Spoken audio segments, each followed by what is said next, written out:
Bonjour à tous et bienvenue sur cette vidéo.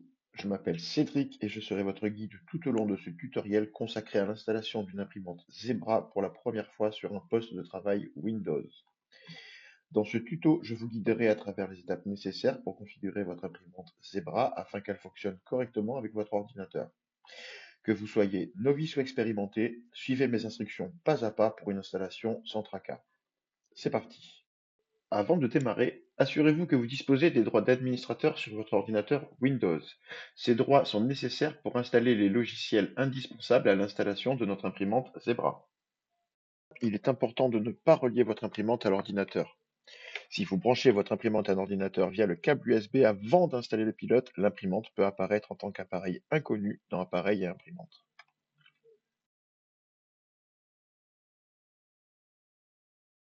La première étape sera d'aller télécharger le driver pour Windows spécifique à notre imprimante. On cherche Zebra Printer Support sur Google et on se rend sur Support and Download Zebra. Nous sélectionnons les imprimantes. Pour l'exemple, j'ai une ZD420 installée.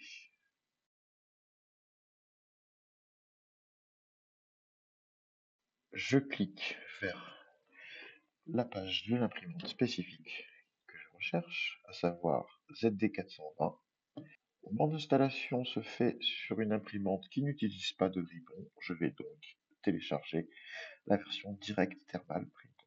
On ouvre l'onglet des drivers et là, deux choix s'offrent à vous, V10 et V5 un petit peu plus bas. Dans mon cas, j'utilise une Zebra D420 équipée du LinkOS. Je vais donc prendre le driver V10. Si vous installez une imprimante qui n'est pas LinkOS, vous devrez installer le driver V5.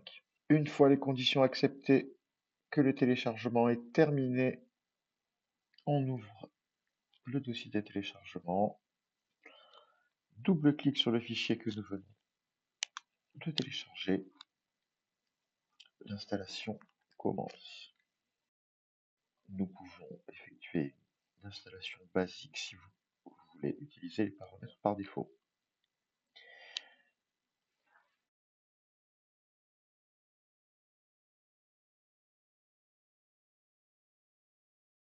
Je ne souhaite pas l'exécuter de suite. Je décoche l'option de démarrage automatique.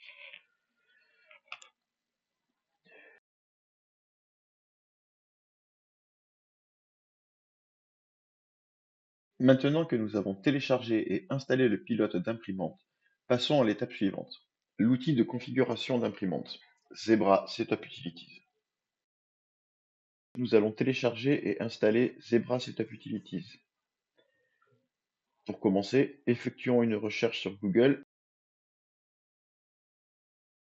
et cliquons sur le lien vers le support et téléchargement.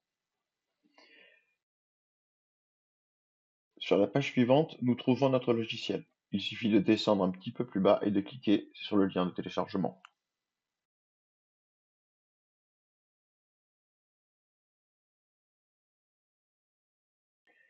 Une fois le téléchargement terminé, exécutons le fichier téléchargé pour démarrer l'installation de Zebra Setup Utilities.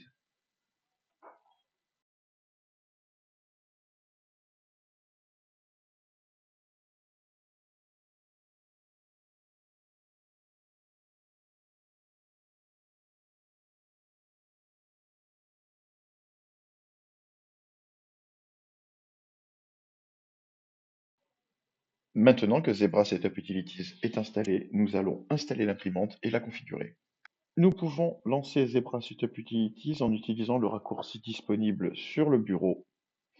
Si ce raccourci n'est pas disponible, vous pouvez utiliser la barre de recherche rapide pour trouver des applications installées sur votre poste. Maintenant, nous pouvons brancher le câble USB et lancer l'installation de l'imprimante.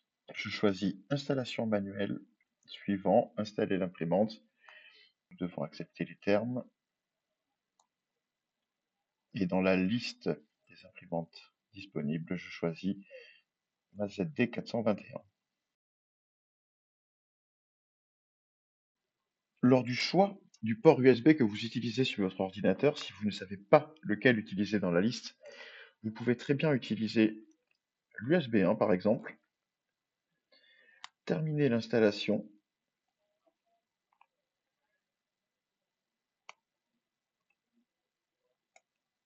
Et dans la liste des imprimantes disponibles, si celle-ci n'est pas la bonne, vous pouvez actualiser la liste des imprimantes disponibles et après un délai plus ou moins long, l'imprimante utilisant le bon port USB apparaîtra.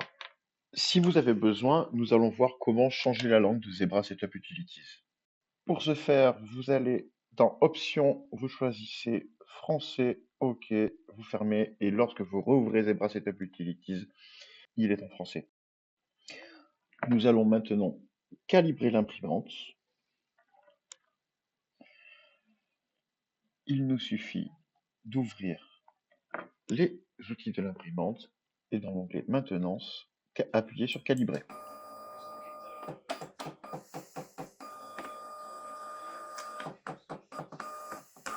Réglons la taille de l'étiquette que nous allons utiliser dans l'imprimante.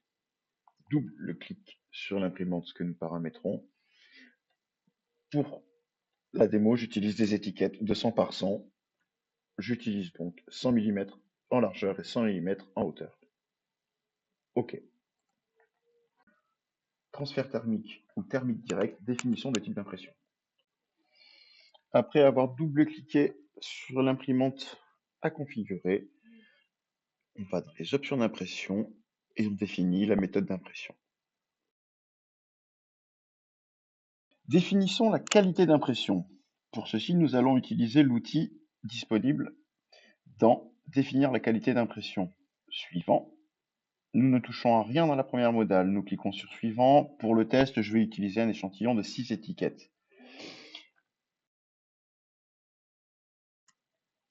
On peut voir que l'imprimante sort 6 étiquettes comme demandé, avec une ligne identifieur.